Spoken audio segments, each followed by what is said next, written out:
नमस्कार विद्यार्थियों, मैं योगेंद्र आपके साथ लेकर शांति शिक्षा सतत विकास के ऑनलाइन लेक्चर सेशन में आपका स्वागत है।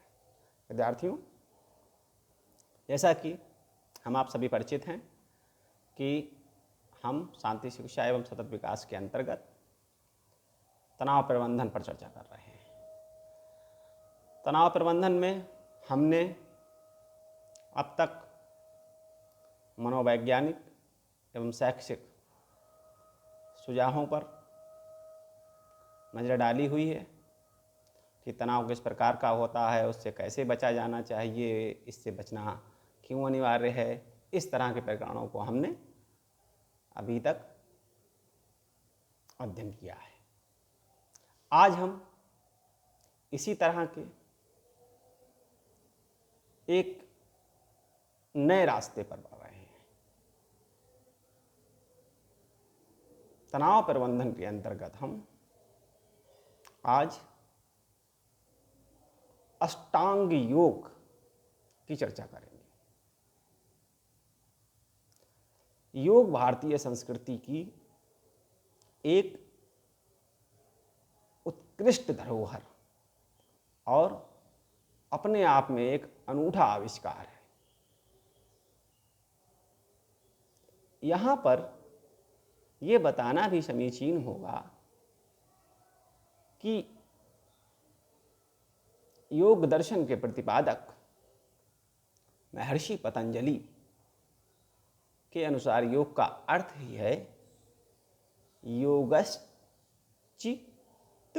वृत्ति निरोधः, यानी योग के माध्यम से चित्त की वृत्तियों का निरोध किया जाता है, उनको समाप्त किया जाता है।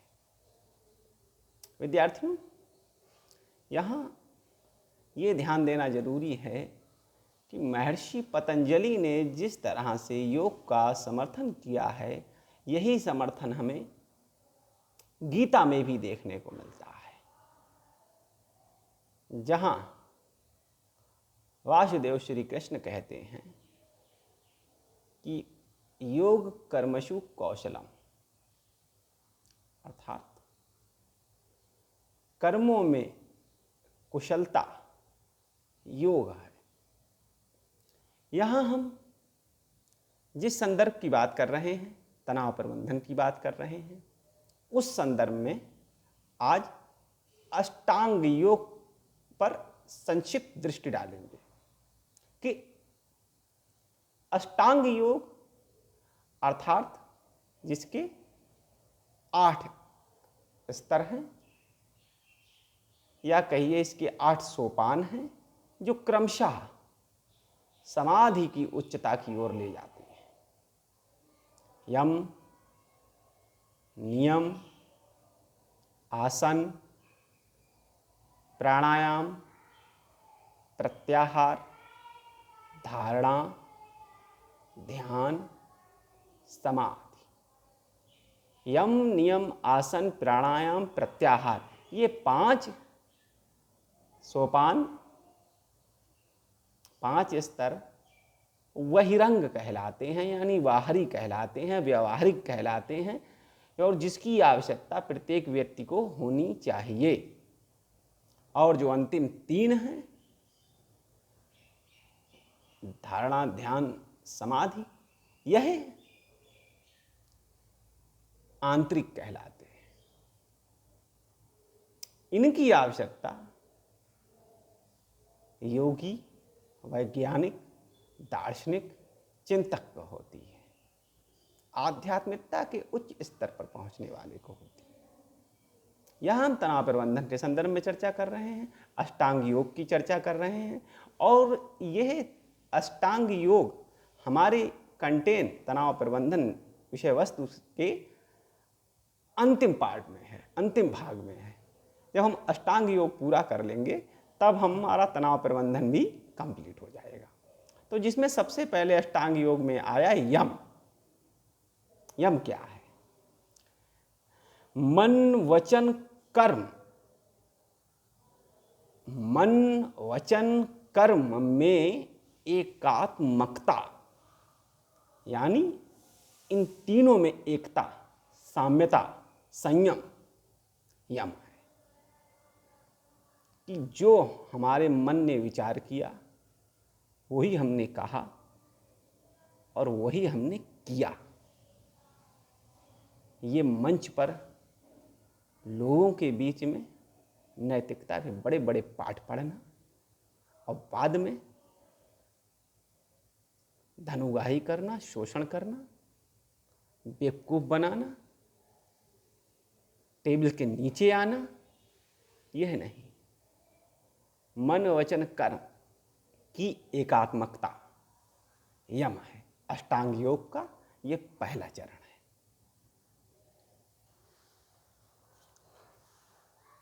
यम मुख्यतः 5 माने जाते हैं। किसी पुराण में 10 बताए गए हैं, किसी पुराण में 12 बताए गए हैं। अभी तो पतंजलि ने इन्हें मुख्यतः 5 माना है। अहिंसा, सत्य, अपरिग्रह, ब्रह्मचर्य, इस तरह से। और यही जैन दर्शन के भी महाव्रत हैं। अहिंसा, सत्य, अस्तेय, अपरिग्रह, ब्रह्मचर्य। अहिंसा किसी भी प्रकार से किसी भी मन वचन कर्म के आधार पर किसी को भी कष्ट ना देना। सत्य जो वास्तविक है, जो यथार्थ है, जैसा लिखा है उसे वैसा समझना, जो समझा है वही कहना, ये सत्य अर्थात वास्तविक। अस्तेय चोरी ना करना और आवश्यकता से अधिक चीज़ों का संचय न करना।